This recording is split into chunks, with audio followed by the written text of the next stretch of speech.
तो प्यारे बच्चों, आज इलेक्ट्रोस्टैटिक एंड कैपेसिटेंस का लास्ट लेक्चर है, लेक्चर नंबर 11। ठीक है, तो आज इसमें हम लोग पढ़ेंगे डाई इलेक्ट्रिक्स क्या होते हैं और कुछ उसके बेसिक कॉन्सेप्ट। कभी कभी नीट एग्ज़ाम में डाई इलेक्ट्रिक से MCQ क्वेश्चन बन जाते हैं। ठीक है ना, तो लास्ट टॉपिक है और उसमें कुछ क्वेश्चंस कराएंगे हम कॉम्बिनेशन ऑफ कैपेसिटेंस पर। ठीक रहेगा ना बेटा? तो okay, welcome again in Sanjay Pandey classes. तो my name is Shailendra Dwivedi. I teach physics for 11th and 12th JEE mains NEET also. ठीक है, तो हेडिंग रहेगा आपका डाई इलेक्ट्रिक्स।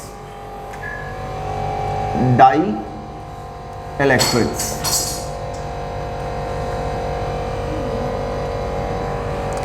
क्या आपने कभी डाई इलेक्ट्रिक्स के बारे में पढ़ा है?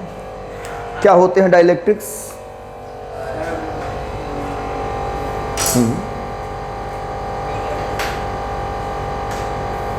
डाइलेक्ट्रिक्स अगर जनरली हम बात करें तो ये इंसुलेटर होते हैं। क्या होते हैं? इंसुलेटर। इंसुलेटर का मतलब वो होता है जो करंट को फ्लो होने से अलाउ नहीं करता है। मतलब करंट कहने का सेंस ये है कि चार्ज के फ्लो होने के अलाउ नहीं करता है। चार्ज तो आ जाएगा लेकिन चार्ज के फ्लो को अलाउ नहीं करेगा। ठीक है ना?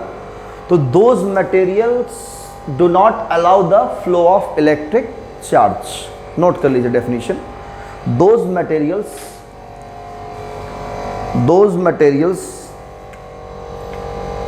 Do not allow the flow of electric charge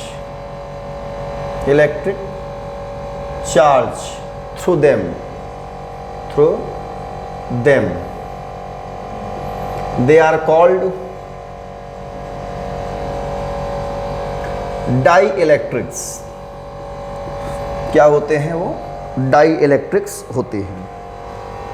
ठीक है, इससे कुछ कॉन्सेप्चुअल क्वेश्चन बनते हैं। ठीक है, तो वो मटेरियल्स है ना जो चार्ज के फ्लो को अलाउ नहीं करते हैं उन्हें हम लोग क्या कहेंगे? डाइइलेक्ट्रिक्स कहेंगे। ठीक है ना? अच्छा, बात करते हैं एग्जाम्पल की। तो एग्जाम्पल क्या बताएंगे आप इनकी? जैसे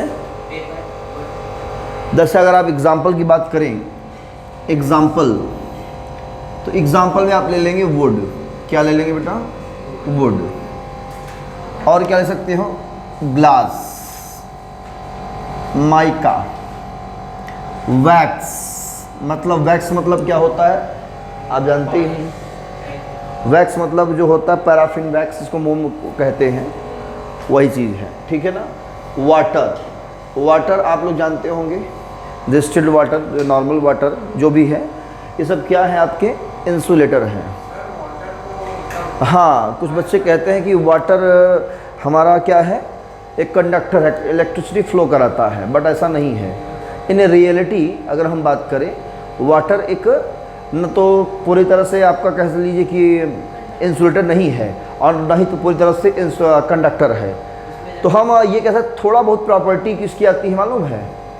इंसुलेटर की आती है। मैक्सिमम प्रॉपर्टी इंसुलेटर की, थोड़ा बहुत कंडक्ट करता है। तो हम उसे क्या करते हैं मालूम है? एज अ डाइइलेक्ट्रिक यूज़ करते हैं। क्या यूज़ करते हैं? डाइइलेक्ट्रिक। मतलब ये चार्ज के फ्लो को अलाउ बहुत ही स्लोली करता है, बहुत ही स्लोली, बस चार्ज ढेर सारा स्टोर कर सकता है। ये चार्ज बहुत ढेर सारा क्या करेगा? स्टोर कर सकता है इलेक्ट्रिक कौन? वाटर। तो चार्ज स्टोर करेगा तो क्या होगा? वहाँ पे इलेक्ट्रिक फील्ड बन जाती है। क्या बन जाती है? Electric field. और जब कोई उसमें कंडक्टिंग बॉडी कर आ जाती है तो उसमें चार्ज क्या होता है? उसके थ्रू फ्लो होने लगता है। ठीक है ना? तो वाटर क्या करता है? चार्ज को ढेर सारा स्टोर करके रखता है, जिससे आपको जो है करंट का झटका फील होता है अगर पानी में करंट हम अप्लाई कर देते हैं तो। क्लियर? तो ये है आपका क्या? वाटर। तो डाइइलेक्ट्रिक में वाटर भी आपका आता है, माइका, वुड, ग्लास। रबर ले लेते हैं तो ये भी क्या है आपका? इंसुलेटर ही है, ETC। तो ये अलाउ किसको नहीं करते? चार्ज के फ्लो को। बट किसको अलाउ कर देते हैं? दो चार्जेस के बीच अगर इलेक्ट्रोस्टैटिक फोर्स लग रहा है तो उसको वो अपने में से पास करा देते हैं, लेकिन थोड़ा सा क्या करेंगे, कम कर देते हैं, रिड्यूस कर देते हैं। ठीक है ना। जैसे मान लेते हैं एक चार्ज इस साइड है, एक चार्ज इस साइड है, इन दोनों के बीच क्या लग रहा है, इलेक्ट्रोस्टैटिक फोर्स लग रहा है। अब इलेक्ट्रोस्टैटिक फोर्स का मतलब या तो अट्रैक्शन होगा बेटा, या तो रिपल्सन होगा। तो इस अट्रैक्शन रिपल्सन के बीच अगर कोई डाइइलेक्ट्रिक हम रख देते हैं तो वो क्या करेगा, इस फोर्स को अलाउ करेगा, लेकिन थोड़ा सा क्या करेगा, रिड्यूस कर देता है, कम कर देता है। क्या कर देगा, हाँ, वो फोर्स की वैल्यू को कम कर देता है, रिड्यूस कर देता है। ये है डाइइलेक्ट्रिक की प्रॉपर्टी। क्लियर। और डाइइलेक्ट्रिक्स जो होते हैं बेसिकली टू टाइप्स में होते हैं। कितने टाइप्स के, टू। एक होता है पोलर डाइइलेक्ट्रिक्स, पोलर डाइइलेक्ट्रिक्स। एक होता है नॉन पोलर, नॉन पोलर डाइइलेक्ट्रिक्स। ठीक है ना। तो पहला काम करिए, यहाँ तक आप लोग नोट कर लीजिए। और पोलर डाइइलेक्ट्रिक्स क्या होते हैं, जो पोलर मॉलिक्यूल से मिलकर बने होते हैं। किससे मिलकर बने होते हैं, नोट करें यहाँ तक। तो पोलर डाइइलेक्ट्रिक वो डाइइलेक्ट्रिक्स होती हैं जो पोलर मॉलिक्यूल से मिलकर बने होते हैं। नॉन पोलर डाइइलेक्ट्रिक्स वो डाइइलेक्ट्रिक्स हैं जो नॉन पोलर मॉलिक्यूल से मिलकर बने होते हैं। क्लियर है ना। इसके एग्जाम्पल अगर हम बात करें, O2, H2, etc। क्लियर है ना। तो ये सब क्या है आपके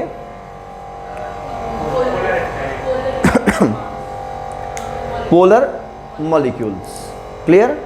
पोलर मॉलिक्यूल्स का डिफिनीशन क्या होता है, इलेक्ट्रॉन और प्रोटॉन मतलब नेगेटिव और पॉजिटिव चार्ज पार्टिकल का सेंटर ऑफ मास अगर एक ही है, एक ही पॉइंट है, तो वो मॉलिक्यूल्स क्या होते हैं, पोलर मॉलिक्यूल्स होते हैं। क्लियर।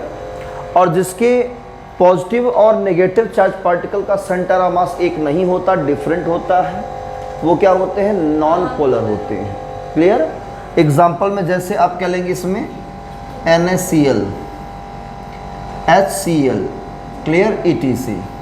तो ये सब क्या है आपके नॉन पोलर डाइइलेक्ट्रिक्स हैं। कोई कंफ्यूजन इसमें। अब हमें डाइइलेक्ट्रिक चाहे पोलर हो और या नॉन पोलर हो, हमें क्या सीखना है, टोटली डाइइलेक्ट्रिक। ठीक है ना। हमें डाइइलेक्ट्रिक से मतलब है ना कि पोलर से, और चाहे तो नॉन पोलर हो, उससे कोई फर्क नहीं पड़ेगा। हमें क्या यूज़ करना है, सिर्फ डाइइलेक्ट्रिक यूज़ करना है, और उसकी जो प्रॉपर्टी होगी इलेक्ट्रिक फील्ड में वो कैसा होगा, कैसा बिहेव करेगा, ये सब डिस्कस करना है, और उससे क्वेश्चन बनता है। ठीक है ना। तो मेनली ये तो था इंट्रोडक्शन मेरे ख्याल से। तो ये समझ में आ गया आपको, बेसिक बातें क्लियर हुई। तो अब डालिए heading, behaviour of dielectric. Heading क्या रहेगा, बिहेवियर ऑफ डाइइलेक्ट्रिक। ठीक है। Dielectric in an external electric field, in an external electric field. ठीक है। चलिए इसको हम इरेज कर रहे हैं। अब बनाते हैं कि external electric field. External electric field बच्चों कहाँ मिलेगा, जहाँ पे एक पॉजिटिव प्लेट होगा और एक नेगेटिव प्लेट होगा। बोलो सही है। तो चलो हमने मान लिया कि ये एक कैपेसिटर का एक प्लेट है, एक प्लेट ये है आपका। ठीक है। इस पर चार्ज है +Q, इस पर चार्ज है -Q। ये पॉजिटिवली चार्ज है टोटली। इस प्लेट का एरिया कितना है, A। प्लेट का एरिया कितना है, A। और इस पर प्रोसेस ऑफ इंडक्शन कितना चार्ज है, नेगेटिव चार्ज। बोलो है। तो यहाँ एक इलेक्ट्रिक फील्ड बन रही किधर, इस डायरेक्शन में। इस एक्सटर्नल फील्ड को हमने नाम दिया E0। क्या नाम दिया, इलेक्ट्रिक फील्ड का जो डायरेक्शन होता है वो पॉजिटिव से किधर होगा, नेगेटिव की तरफ होगा। ठीक है ना। तो यहाँ आपको पता है कि ढेर सारी इलेक्ट्रिक फील्ड है बनी है, मतलब यूनिफॉर्म सब जगह इलेक्ट्रिक फील्ड कितनी है, E0 E0 E0 सब जगह E0 है। बोलो है कि नहीं है, बोलो बेटा। क्लियर है इतनी बात। कोई कंफ्यूजन इसमें? सब जगह कितना इलेक्ट्रिक फील्ड है यहाँ पे? ई नॉट। फिगर टेढ़ा नहीं है, टेढ़ा है थोड़ा सा ना, थोड़ा सीधा बना देते हैं, कम जच रहा है ऐसा, है ना, अच्छा नहीं लग रहा है ना। हाथ से बना रहे हैं लाइन, थोड़ी सी लाइन टेढ़ी हो जाने से, है ना। अब सही है बच्चों, बोलो अब सही है ना। प्लस क्यू चार्ज था, इस पर माइनस क्यू चार्ज था, यहाँ प्लस प्लस प्लस प्लस, है ना, यहाँ minus minus minus minus minus minus. Electric field किधर बन रही है? प्लस से माइनस की तरफ कितना? ई नॉट। ये ई नॉट यूनिफॉर्म इलेक्ट्रिक फील्ड है, कहाँ पे? इस प्लेट के बीच सब जगह ई नॉट है ना शिशिर। अब इस बच्चे ने क्या किया, यहाँ पे कहा कि सर हम यहाँ पर एक डाइलेक्ट्रिक रखना चाह रहे हैं। कहाँ रखना चाह रहा है शिशिर बच्चा? ये बच्चा इस इलेक्ट्रिक फील्ड में एक डाई इलेक्ट्रिक बढ़िया सा ला करके रखना चाह रहा है। अब वो डाइलेक्ट्रिक जब रखेगा यहाँ पे, तो उसका जो एरिया होगा करीब करीब इस प्लेट के एरिया के बराबर लगाएगा, है कि नहीं। जैसे मान लो ये प्लेट है, एक प्लेट ये है, ये पॉजिटिव चार्ज, ये क्या है। अब इसमें अगर आप डाइलेक्ट्रिक रखोगे तो इतना बराबर एरिया रखोगे ना, बोलो इतने एरिया के बराबर क्या रखेंगे? इतने एरिया के बराबर क्या रखोगे? डाइलेक्ट्रिक रखोगे ना। तो हम ये डाइलेक्ट्रिक जो रखने जा रहे हैं वो फुल फिल नहीं करेंगे, पार्शियली फिल्ड करेंगे। बीच में थोड़ा सा, कुछ इतना पतला, मान लो इतना पतला सा लाके इसके बीचों बीच यहीं पे रख देंगे। रख सकते हैं ना। इलेक्ट्रिक फील्ड थी, आपने धीरे से उसमें इंसर्ट कर दिया। क्लियर? चलो, तो आपने क्या किया, उतना ही एरिया का क्या किया आपने, एक डाई इलेक्ट्रिक, देखो ये कुछ थिकनेस है, उस थिकनेस से मतलब नहीं है, ये आपने डाइलेक्ट्रिक रख दिया। अब डाइलेक्ट्रिक में आपका वैक्स हो सकता है, रबर हो सकता है, वुड हो सकता है ना, वाटर हो सकता है ना। आपने ऐसा रख दिया इसको डाइलेक्ट्रिक को, तो इसका भी एरिया कितना होगा? प्लेट के एरिया के बराबर ही होगा, जाहिर सी बात है। अब जैसे इलेक्ट्रिक फील्ड में रखा जाएगा तो इलेक्ट्रिक फील्ड क्या होती है, ये अलाउ करता है।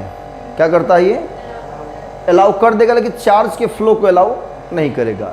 इलेक्ट्रिक फील्ड जब इसमें से पास करेंगी ऐसे ऐसे, तो इसके मॉलिक्यूल्स में क्या मिलेगी? मॉलिक्यूल्स क्या मिलेगा? एनर्जी मिलेगा, ढेर सारा। क्या मिलेगा? एनर्जी मिलेगा। उस एनर्जी की वजह से जितने भी मॉलिक्यूल्स होंगे उसमें एक स्ट्रेचपन आ जाता है ना, खिंचाव आता है। भाई मॉलिक्यूल्स में क्या होते हैं? पॉजिटिव चार्ज भी होते हैं और नेगेटिव चार्ज भी होते हैं। भाई डाइलेक्ट्रिक है, या तो पोलर होगा या तो नॉन पोलर होगा। और पोलर होगा तो पोलर मॉलिक्यूल से मिलकर बना होगा, नॉन पोलर होगा तो नॉन पोलर वाले मॉलिक्यूल से मिलकर बना होगा। तो वो जो मॉलिक्यूल्स होंगे वो थोड़ा सा क्या फील करेंगे? स्ट्रेचपन फील करेंगे। स्ट्रेच जैसे ही इस मॉलिक्यूल्स में क्या हुआ, एक मॉलिक्यूल के जब बगल वाला जस्ट मॉलिक्यूल है, तो मॉलिक्यूल और मॉलिक्यूल के बीच क्या है? अट्रैक्शन है। भाई अगर H2 है, H2 उससे क्या करेगा? अट्रैक्ट करेगा। तो इनके बीच क्या आएगा? एक कह सकते हैं कि तनाव आएगा, खिंचाव आएगा। मॉलिक्यूल्स अलग होना चाहेंगे, और इसमें जो नेगेटिव चार्ज होंगे वो क्या होंगे? वो थोड़ा सा एनर्जी गेन कर लेंगे। और इलेक्ट्रिक फील्ड ये क्या है? प्लस है, इधर माइनस है। तो जो नेगेटिव इसमें चार्ज होंगे वो किधर मूव करेंगे? पॉजिटिव तरफ। तो एक मॉलिक्यूल जो हमारा है, प्यारा सा जो मॉलिक्यूल है, वो जब एक्सटर्नल इलेक्ट्रिक फील्ड स्ट्रॉन्ग है, ज़बरदस्त इलेक्ट्रिक फील्ड है ई नॉट, उसकी वजह से क्या होगा? उसका जो मॉलिक्यूल्स होगा, एक मॉलिक्यूल्स, वो उस मॉलिक्यूल में नेगेटिव चार्ज एक साइड चले जाएंगे। मॉलिक्यूल्स में नेगेटिव चार्ज एक साइड चले जाएंगे, पॉजिटिव चार्ज एक साइड हो जाएंगे। कुछ इस तरह से देखो, ये हमारा एक मॉलिक्यूल्स है। ये क्या है? एक मॉलिक्यूल है। बोलो है कि नहीं है? थोड़ा बड़ा करके दिखाते हैं, जूम करके, है ना। ये एक मॉलिक्यूल है और एक दूसरा मॉलिक्यूल मैं यहां दिखा रहा हूं। बोलो कोई दिक्कत तो नहीं? दो मॉलिक्यूल हो गए। तो ये वाला मॉलिक्यूल यहाँ का जो साइड, इस साइड जो होगा, इस साइड में नेगेटिव वाले आ जाएंगे, इस प्लस से अट्रैक्ट होंगे, तो ये वाला क्या हो जाएगा प्लस, ये जो पॉजिटिव होंगे वो रिपेल हो जाएंगे। ऐसे इस मॉलिक्यूल में जो नेगेटिव इलेक्ट्रॉन होंगे इधर खींचेंगे और पॉजिटिव एक साइड आ जाएगा। तो जितने भी मॉलिक्यूल्स होंगे सब में नेगेटिव एक साइड, पॉजिटिव एक साइड। तो नेगेटिव एक साइड, ऐसे कई मॉलिक्यूल्स हम बना सकते हैं, नेगेटिव पॉजिटिव, है ना, नेगेटिव पॉजिटिव, ऐसे negative positive, negative positive, negative positive, negative positive, जितने भी मॉलिक्यूल्स हैं सब ऐसे बन जाएंगे, नेगेटिव पॉजिटिव हम बना दे रहे हैं। अब आप लोग समझ गए, आ गया ना ये चीज़, बोलिए बेटा, ये नेगेटिव पॉजिटिव समझ में आ गया ना, बोलो, नेगेटिव पॉजिटिव, नेगेटिव पॉजिटिव, जितने ही मॉलिक्यूल्स हैं भाई, मॉलिक्यूल्स को किसी ने देखा थोड़ी है कि आपके बगल में रहता है, देख लेंगे, है ना, बोलो। ऐसे इसके मॉलिक्यूल्स क्या होते हैं, ये चार्ज क्रिएट हो गया, मतलब मॉलिक्यूल्स पर क्या गया, चार्ज क्रिएट हो गया। तो आप कहेंगे ये डाई इलेक्ट्रिक पोलराइज हो गया। क्या कहा मैंने, डाई इलेक्ट्रिक हमारा पोलराइज हो गया, मतलब इसकी ईच मॉलिक्यूल चार्ज क्रिएट कर लिए, तो ये पोलराइज हो गया। क्या हो गया, इसी बोलते हैं पोलराइजेशन ऑफ डाई इलेक्ट्रिक। क्या बोलते हैं, बोलो बेटा। तो पोलराइजेशन का मतलब क्या हुआ कि चार्ज क्रिएट करना, ठीक है ना। अब इससे होगा क्या, इसमें एक इलेक्ट्रिक फील्ड बनेगी मॉलिक्यूल में, प्लस से माइनस की तरफ। इसमें भी जितने भी मॉलिक्यूल्स हैं सब में एक छोटी छोटी इलेक्ट्रिक फील्ड बनेगी, वो सबका डायरेक्शन किधर होगा, इधर ही होगा। तो जब डायरेक्शन एक ही है तो सारे इलेक्ट्रिक फील्ड क्या होंगे, ऐड हो जाएंगे। क्या हो जाएंगे, ऐड हो जाएंगे। तो फाइनली इस डाइइलेक्ट्रिक के अंदर एक रिजल्टेंट इलेक्ट्रिक फील्ड बनेगी इस डायरेक्शन में, ऐसे, है ना। इसे हमने कहा क्या, EP। क्या कहा, EP। EP मतलब क्या है, पोलराइजेशन के कारण जो इलेक्ट्रिक फील्ड बन रही है वो EP इधर बन गई। इसका मतलब ये वाला जो फेस है वो नेगेटिव चार्ज रख रहा है और ये साइड वाला फेस क्या बन जा रहा है, तो जो इसमें इलेक्ट्रिक फील्ड बनेगी वो इस डायरेक्शन में होगी, EP। क्लियर है, ये पोलराइजेशन के कारण जो है इलेक्ट्रिक फील्ड है। बोलो समझ में आ रहा है। तो ये इलेक्ट्रिक फील्ड एक्सटर्नल है इस साइड में, एक इलेक्ट्रिक फील्ड ये आ रहा है। तो ये इलेक्ट्रिक फील्ड क्या कर रहा है, इस इलेक्ट्रिक फील्ड को रोकने की कोशिश कर रहा है। क्या कर रहा है, रोकने की कोशिश कर रहा है इस इलेक्ट्रिक फील्ड को। जब इसको रोकने की कोशिश करेगा तो कुछ ना कुछ क्या होगा, ये कम होगा कि नहीं होगा, बोलो, कुछ ना कुछ कम होगा। तो ये जाहिर सी बात है, ये बड़ी इलेक्ट्रिक फील्ड है, ये छोटी है, तो बड़े में से क्या करेंगे, छोटे को हम माइनस कर देंगे। तो रिजल्टेंट इलेक्ट्रिक फील्ड कितना मिलेगा इसके अंदर, net electric field in the presence of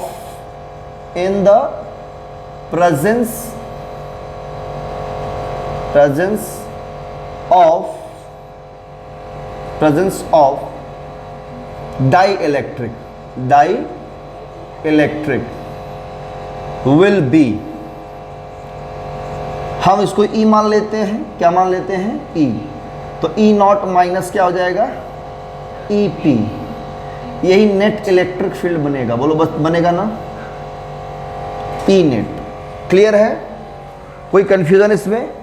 तो पहला काम करिए, इतना नोट कर लीजिए।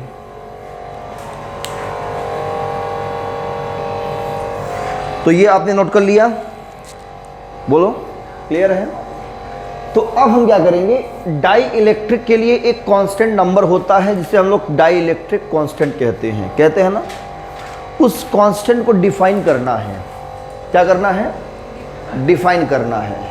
तो कैसे डिफाइन करेंगे, डाई इलेक्ट्रिक के बेस पर, मतलब इलेक्ट्रिक फील्ड के बेस पर डाई इलेक्ट्रिक का डाई इलेक्ट्रिक कांस्टेंट कैसे डिफाइन करेंगे, बोलो। द रेशियो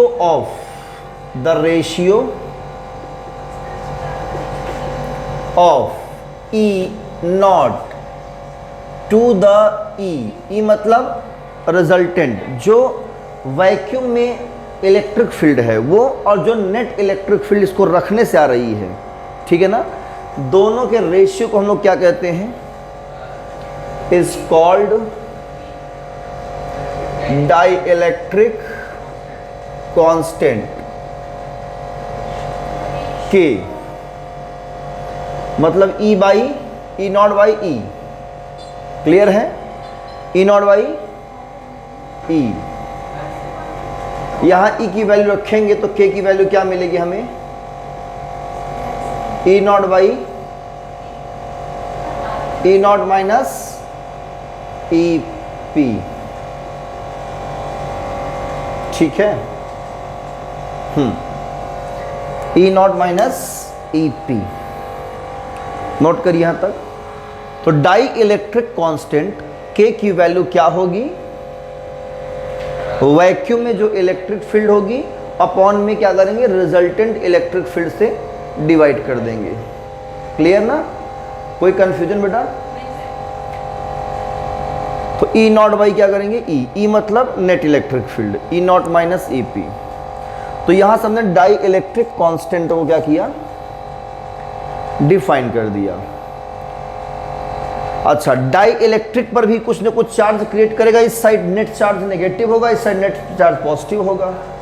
तो यहां पे चार्ज कितना होगा, इस साइड होगा, हमने मान लिया माइनस क्यू पी, क्या मान लिया, क्यू पी, मतलब पोलराइजेशन कारण निगेटिव चार्ज, और यहां कितना होगा, प्लस कैपिटल क्यू पी, वो सही है।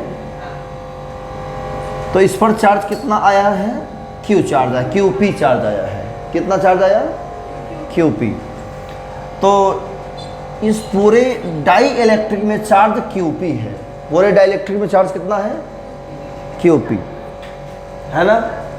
तो इसका सरफेस चार्ज डेंसिटी कितना बताएंगे, हाँ, surface charge density of dielectric, ठीक है ना, surface charge density of dielectric. ये पोलराइजेशन करंट चार्ज आ रहा है तो ये हम सिग्मा पी कहेंगे, क्या कहेंगे, सिग्मा पी। और सिग्मा पी आपका हो जाएगा बच्चों चार्ज पर यूनिट एरिया, क्या हो जाएगा, तो एरिया तो ए ही रहेगा सब जगह, है ना। तो क्यू पी बाई ए, ये क्यू पी है लिखा है, ध्यान रखना, नोट कर लीजिए। Surface charge density of dielectric कितना होगा, sigma P equal to Q P by area, ठीक है। सब डाई इलेक्ट्रिक के कॉन्सेप्ट हैं और ये सब एमसीक्यू में आने वाले क्वेश्चंस हैं। अश्विनी क्लियर हुआ कि सिर्फ बाग कर रहे हैं क्लास में, हाँ, बड़ी मजे हो रहे हैं क्लास में। अखिल बेटा क्लियर हो रहा है अच्छे से।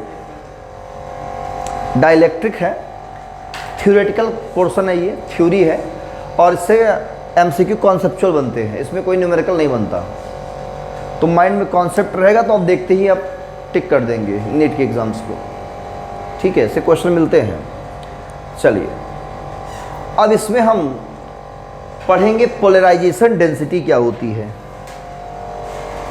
क्या पढ़ेंगे, हाँ, पोलराइजेशन का मतलब चार्ज की डेंसिटी, किसकी डेंसिटी, हाँ, ये होता है पोलराइजेशन डेंसिटी का मतलब इसमें जो डाई इलेक्ट्रिक कर लीजिए कि डाई इलेक्ट्रिक का डाइपोल जो मूवमेंट होगा इसका थिकनेस मान सकते हैं कुछ, मतलब थिकनेस क्या होगी, दोनों चार्जेस के बीच की डिस्टेंस होगी।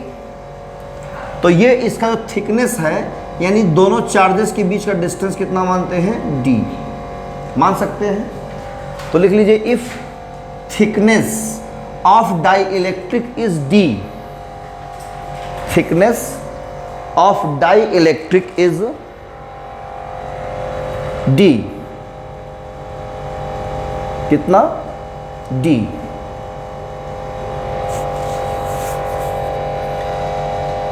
देन अब बताइए डाइपोल मोमेंट कितना होगा डाइलेक्ट्रिक में? Dipole moment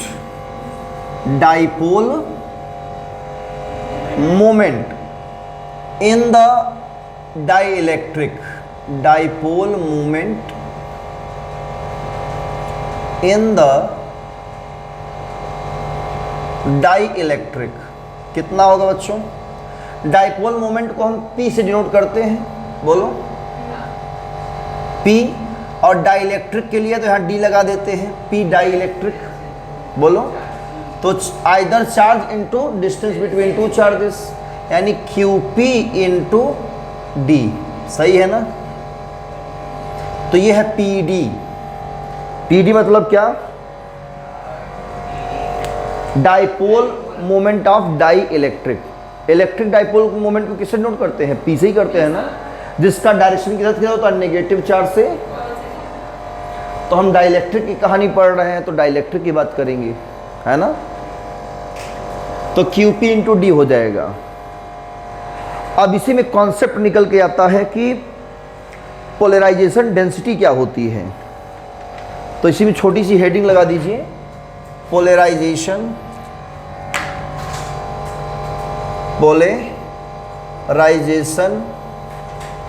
density. तो ये होता है क्या? डाइपोल मोमेंट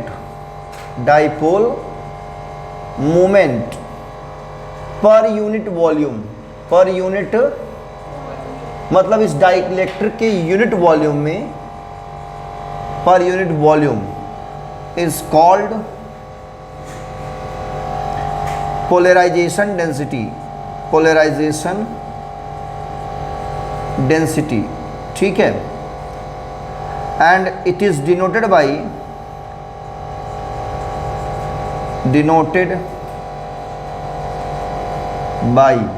वेक्टर P बताएंगे हम। क्या दिखाएंगे? Vector P। तो वेक्टर P इक्वल टू क्या हो जाएगा? डाइपोल मोमेंट कितना है? QP into D upon volume, volume मतलब V। वॉल्यूम में क्या लिखते हैं? एरिया इंटू, इसका वॉल्यूम निकालेंगे क्या लिखेंगे? एरिया इंटू D, यानी QP by into D by A into D। D से D कैंसिल, क्या आया? QP बाई A, और QP बाई A क्या है आपका? Sigma P। इसका मतलब पोलराइजेशन डेंसिटी कोई नई चीज़ नहीं है, क्या है? सरफेस चार्ज डेंसिटी ही क्या होती है? पोलराइजेशन डेंसिटी होती है। कभी कंफ्यूज मत होना। तो लिख लीजिए इसको, vector P equal to sigma P। Note करिए यहाँ तक, ठीक है? तो हमने क्या कहा कि अगर ये रिजल्टेंट फील्ड E बहुत ज़्यादा ना हो तो पोलराइजेशन डेंसिटी क्या होगी? डायरेक्टली प्रोपोर्शनल होगी किसके? E के। मतलब P is directly proportional to, vector P is directly proportional to E। Clear?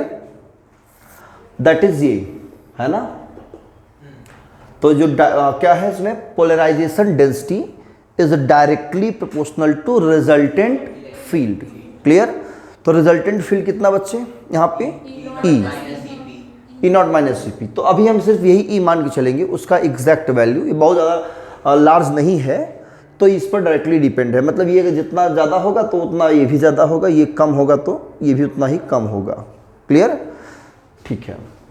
तो इसको जब हम इक्वल करते हैं तो कांस्टेंट लेंगे, है ना? कांस्टेंट क्या लेंगे इसमें? एक फ्री स्पेस के लिए इसका जो परमिशन होता है, परमिटिविटी एप्सिलॉन नॉट, और साथ में एक कांस्टेंट नंबर और इसमें मल्टीप्लाई होता है, जिससे हम लोग कहते हैं इलेक्ट्राई, इलेक्ट्रिक सस्केप्टिबिलिटी। क्या कहते हैं इसको? ठीक है, इनटू E। ठीक है, ये होता है। यहां से अगर हम काई निकालें ऐसे, तो काई इक्वल टू क्या हो जाएगा यहाँ पे? P by epsilon not E हो जाएगा। अगर सिर्फ E निकाले तब क्या होगा? सिर्फ ई निकालते हैं यहाँ से। चलो ई निकाल लेते हैं पहले, ई। तो वेक्टर पी बाई क्या हो जाएगा आपका, एप्सिलॉन नॉट इंटू काई। तो काई क्या है इसमें, इलेक्ट्रिक सस्केप्टिबिलिटी, इलेक्ट्रिक सस्केप्टिबिलिटी, ठीक है, इलेक्ट्रिक सस्केप्टिबिलिटी है काई। तो नेट इलेक्ट्रिक फील्ड कितना आएगा, vector P by epsilon not into काई। काई क्या है, इलेक्ट्रिक सस्केप्टिबिलिटी है, ठीक है।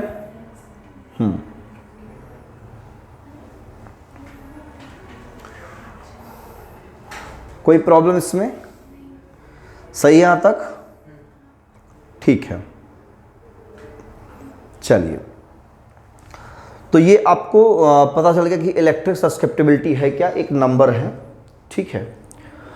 और सबसे ज़्यादा क्वेश्चन पूछता है वो है एक रिलेशन इलेक्ट्रिक सस्केप्टिबिलिटी और डाई इलेक्ट्रिक कांस्टेंट के बीच रिलेशन पूछता है। किसके बीच, हाँ, इलेक्ट्रिक सस्केप्टिबिलिटी और डाई इलेक्ट्रिक कांस्टेंट के बीच एक रिलेशन पूछता है। क्या पूछता है, रिलेशन। तो वो रिलेशन हमें क्या करना है, प्रूफ करना है। हाँ, तो क्या रिलेशन होता है, उस रिलेशन क्या करेंगे हम लोग, प्रूफ करेंगे। और प्रूफ कर लेंगे तो हमारे लिए क्या होगा, आसानी हो जाएगी उसको लर्न करने में, ठीक है। तो हेडिंग डाल दीजिए इसमें, इसी में रहेगा हेडिंग, छोटी सी हेडिंग रहेगी, रिलेशन बिटवीन काई एंड के, है ना। रिलेशन बिटवीन काई, इसको क्या पढ़ते हैं, काई, स्पेलिंग क्या होती है, CHI, ग्रीक लेटर है ना, ठीक है। तो के एंड काई, हाँ, के और काई के बीच रिलेशन क्या होगा, ये निकालना है।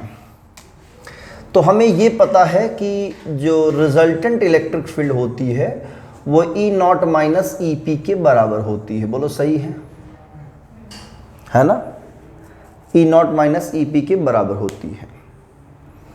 चलो ठीक है, यहाँ तक भी सही है। अब E की वैल्यू हमने कितना निकाला वहाँ पे, P by epsilon not into काई, ये भी आप जानते हो, ठीक है। E0 क्या है यहाँ पे, इलेक्ट्रिक फील्ड है, बोलो है। इसकी वैल्यू क्या होगी और EP की वैल्यू क्या होगी। EP है electric field due to polarization. तो EP की प्लेस पे हम क्या लिख सकते हैं, EP की प्लेस पे क्या लिख सकते हैं बताओ, sigma P by epsilon not लिख सकते हैं क्या, बोलिए।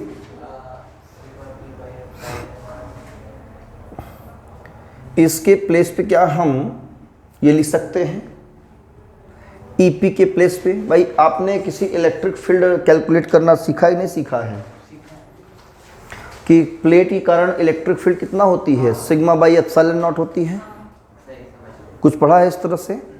तो इसके सरफेस पर हम निकाल रहे हैं, सरफेस पर निकालते हैं E equal to sigma by, हाँ, जब कोई चार्ज बॉडी होती है तो आपने नहीं पढ़ा है कि किसी कंडक्टिंग बॉडी का अगर हम इलेक्ट्रिक फील्ड में अगर रखते हैं तो उस पर इलेक्ट्रिक फील्ड कितना होगा। तो मैंने शायद प्रूफ कराया होगा वहाँ पे, E equal to sigma by epsilon naught, proof किया है ना। तो इसके सरफेस पे कितना होगा, sigma P by epsilon naught, कोई प्रॉब्लम तो नहीं यहाँ पे। और E0 कितना होगा, अंदर इसके फ्री स्पेस में E0 कितना होगा, तो कहोगे यहाँ पे कितना होगा, सरफेस चार्ज डेंसिटी है ना, सिग्मा बाई एप्सिलॉन नॉट हो जाएगा, है कि नहीं, ठीक है। और E के प्लेस पे क्या रख सकते हैं हम,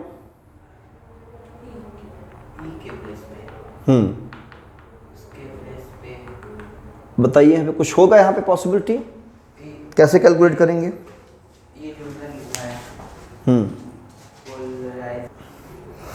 तो यहाँ पे आपका क्या होगा, हम इसमें इस EP क्या करेंगे, ट्रांसफ़र किए हैं तो प्लस में आ गया, ट्रांसफ़र करने पर, और डिवाइड किससे करेंगे हम, E से। जब ई से डिवाइड कर देंगे तो यहाँ 1 plus E P by E बचेगा और ई नॉट बाई ई बचेगा। और आप जानते हो ई नॉट बाई ई क्या होता है, डाई इलेक्ट्रिक कांस्टेंट के होता है। तो यहाँ के रख देंगे, ई पी के प्लेस पे हम क्या रखेंगे यहाँ पे, इसके लिए ई पी जो होगा आपका, यहाँ कहीं हम लिख देते हैं E P equal to sigma P by क्या होगा, एप्सिलॉन नॉट। सरफेस पर होगा इसके सरफेस पर electric field E P by sigma P by epsilon not. और यहाँ पे हम ई के प्लेस पर रखेंगे ये जो हमने निकाला है पी बाई एप्सिलॉन नॉट काई, ये कट जाएगा, एप्सिलॉन नॉट काई जाएगा ऊपर, और पी जो होता है सिग्मा पी के बराबर होता है तो ये भी कट जाएगा। तो फाइनली डाइलेक्ट्रिक कांस्टेंट के कितना आया, 1 प्लस काई। तो यही है डाइलेक्ट्रिक के बारे में, ठीक है। और ये 1 प्लस काई वाला फार्मूला अक्सर एग्जाम में नीट में आता है, ठीक है, तो याद रखना इसे।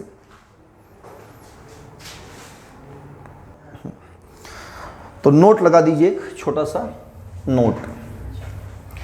नोट में स्फेरिकल कैपेसिटर अगर है आपके पास, कैसा कैपेसिटर, स्फेरिकल, तो उसका कैपेसिटेंस कैसे कैलकुलेट करेंगे, और अगर सिलेंड्रिकल कैपेसिटर है तो उसका कैपेसिटेंस कैसे कैलकुलेट करोगे, ठीक है बेटा।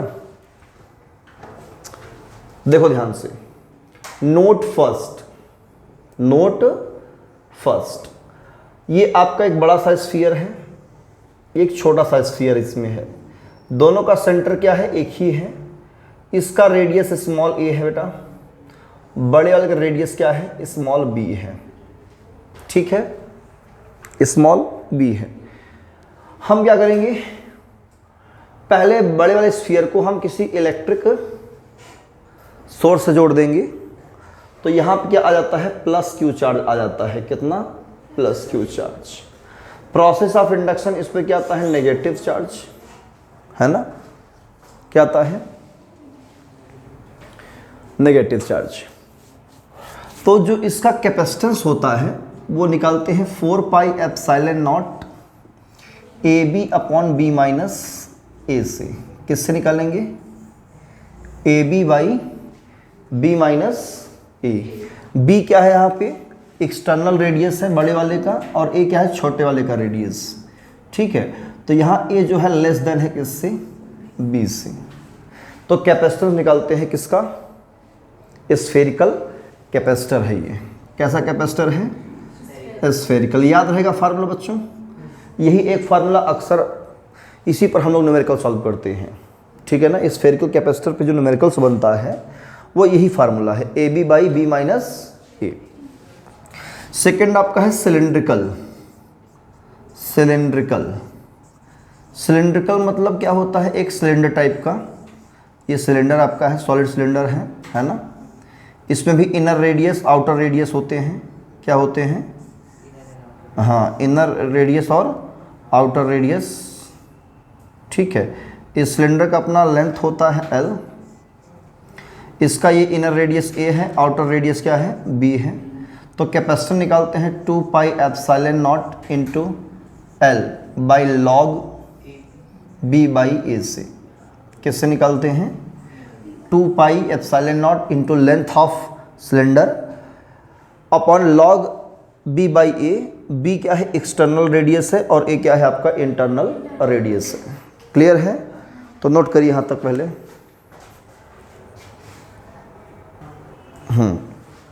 चलिए क्वेश्चन लिखते हैं। तो फार्मूला मेनली आप लोग याद रखेंगे, ठीक है।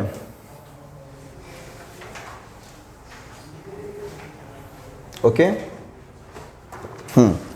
क्वेश्चन ये आपके सामने है, the charge on 3 micro farad capacitor as shown figure. आपके पास ये कैपेसिटर फिगर बना हुआ है, ठीक है ना, ये क्वेश्चन है। और यहाँ से 10 वोल्ट की बैटरी लगी हुई है, कितने वोल्ट की, 10 वोल्ट की, ठीक है। और ये है 2 माइक्रोफैरड आपका, ये 3 माइक्रोफैरड, और ये 6 माइक्रोफैरड, ठीक है। आपको ऑप्शन में दिया है 2 माइक्रोकूलम्ब बी, 10 माइक्रोकूलम्ब सी, 6 माइक्रोकूलम डी, 8 माइक्रोकूलम, ठीक है। ये आपके सामने क्वेश्चन है, आपको कैलकुलेट करना है charge on 3 micro farad capacitor, ठीक है ना। इस पर चार्ज कितना होगा, ये जो कैपेसिटर दिखाई पड़ रहा है इस पर चार्ज कितना होगा वो आपको निकालना है। तो ऑप्शन आपके सामने है, जल्दी सॉल्व करें फटाफट, देखते हैं।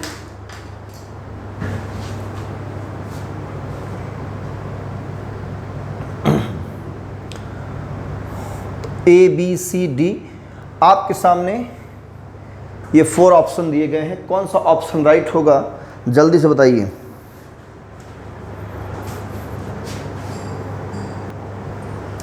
कॉन्सेप्ट यहाँ पर ये है कि तीनों किसमें है, ये सीरीज कॉम्बिनेशन में। ये कैपेसिटर बेटा किसमें है, सीरीज कॉम्बिनेशन में। और सीरीज कॉम्बिनेशन में जो चार्ज का होता है अमाउंट सब पर सेम होता है, सब पर क्या होता है, सेम। तो मतलब जो यहाँ से चार्ज निकलेगा वो चार्ज सब पर जाएगा, ठीक है ना। तो पहले क्या काम करेंगे, हम इन तीनों का इक्विवेलेंट निकालेंगे। क्या निकालेंगे, हाँ C इक्विवेलेंट निकालेंगे। और सीरीज में होता है 1/C1 + 1/C2 + 1/C3। तो 1/2 + 1/3 + 1/6, LCM 6 लेंगे, 2 3 = 6 + 3 2 = 6 + 1, 3 2 5 1 6/6 कैंसिल 1 आ जाएगा, यानी 1 माइक्रो। C इक्विवेलेंट कितना आपका आ जाएगा, 1 माइक्रो फैरड आएगा बेटा। कितना आएगा, अब चार्ज निकालना है, Q = CV लगा दो, C equivalent into V। C equivalent कितना है आपका, 1 माइक्रो फैरड इंटू 10 वोल्ट, कितना आएगा, 10 micro coulomb. Option B is the right answer. Clear. ये फार्मूला होता है Q = CV, ठीक है ना। इस चैप्टर में हमने स्टार्टिंग में ही पढ़ाया था, Q = CV, आपने ही पढ़ रखा होगा क्लास 12 में, ठीक है। तो ऐसे ही क्वेश्चन नीट के एग्ज़ाम से में अक्सर दे दिया जाता है, ठीक है। कॉम्बिनेशन वाले जो होते हैं, चार्ज निकालना, इक्विवेलेंट कैपेसिटर निकालना, ठीक है। तो ये था लेक्चर नंबर 11, है ना, इलेक्ट्रिक पोटेंशियल एंड कैपेसिटेंस। तो 11 नंबर लेक्चर ख़त्म होते ही ये चैप्टर आपका भी द एंड होता है, ठीक है ना। मतलब ये चैप्टर हमने आज के लेक्चर के साथ में ख़त्म कर दिया है। 11 लेक्चर में ये आपका चैप्टर द एंड होता है, ठीक है ना। तो ये भी वीडियो आपका जो है यूट्यूब पर जाएगा, तो आप लोग इससे क्या कर सकते हैं, देख सकते हैं, रिवाइज़ कर सकते हैं। और हम कभी एक्स्ट्रा क्लास लेंगे तो नए बच्चों के लिए तो ये सब फिर से पढ़ा देंगे एक बार। जैसे कभी कभी संडे एक्स्ट्रा क्लास रखेंगे, छुट्टियों में रख देंगे मॉर्निंग में, तो हम क्या करेंगे, उसको स्टार्ट टिप से कवर कर लेंगे, ठीक रहेगा। कोई प्रॉब्लम किसी को। तो आज की क्लास में सिर्फ इतना ही। अब हम मिलेंगे नेक्स्ट क्लास में एक नए चैप्टर के साथ। न्यू चैप्टर शुरुआत करेंगे, करंट इलेक्ट्रिसिटी, और बहुत ही इंटरेस्टिंग चैप्टर है। वहाँ से इलेक्ट्रोडायनेमिक्स स्टार्ट होता है, यहाँ पे इलेक्ट्रोस्टैटिक द एंड होता है। क्या द एंड होता है, इलेक्ट्रोस्टैटिक, मतलब चार्ज एट रेस्ट की कहानी यहाँ से समाप्त होती है। अब चार्ज मोशन करेगा, डायनेमिक में आएगा, तो इलेक्ट्रोडायनेमिक्स पढ़ेंगे, ठीक है ना। तो आज के लिए इतना ही, पढ़िए। All the best, thank you.